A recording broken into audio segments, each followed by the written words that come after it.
In this video, we will go over how to create Outlook filters to work with Moodle notification email messages. These Outlook filters will take email messages that arrive from Moodle and put them into appropriate folders. This way you can still keep receiving the messages, see the number that you receive, and still not have your inbox flooded. The first thing you will need to do is to create a set of folders. It is good to have a catch-all folder like students. And then beneath each of those to create a folder for each one of your courses that you offer on Moodle. To do that, you simply click on one of the folders, right-click, and choose Create New Folder.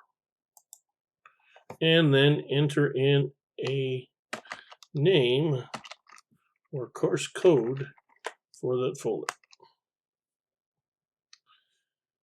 As you can see, when you're all set up, you can see all of your folders. The numbers beside it here indicate the number of messages that are new that you have not looked at. These numbers can be very helpful because they tell me that I have 4 assignments that have been submitted to social studies and 8 assignments have been submitted to English. It helps me keep on track of who is submitting what.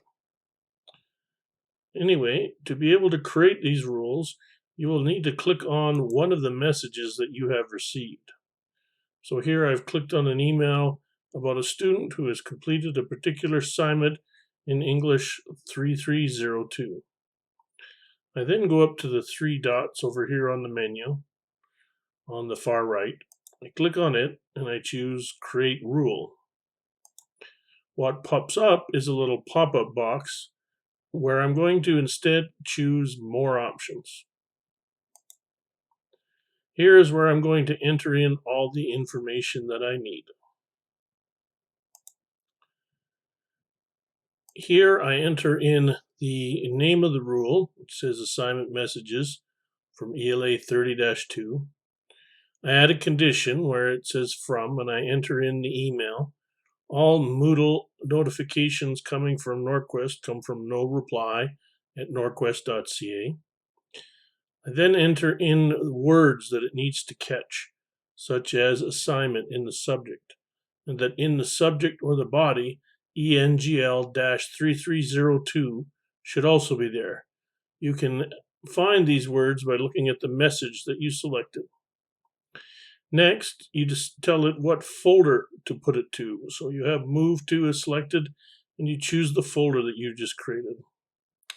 As it turns out, if you ever do any scanning from any of the photocopiers at the college, hard to do during a pandemic, however, you can add exceptions like subject includes Samsung.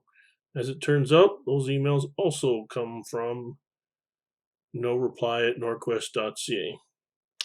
Last of all, it's very important to make sure that you have Stop Processing More Rules checked, so it doesn't continue on going down the list. Once it has this one, you are done. Then you go and you click on Save.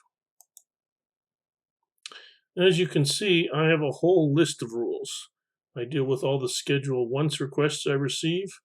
I deal with all my courses.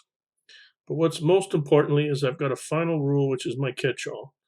If the messages that are coming don't match any of the criteria above, the last one should be students. I'm going to click here on the edit button to show you it.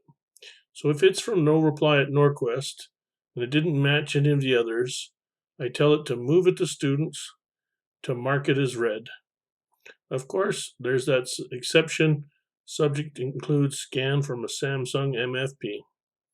Like before, I have it checked off, Stop Processing More Rules. And there you have how to set up Outlook filters using rules.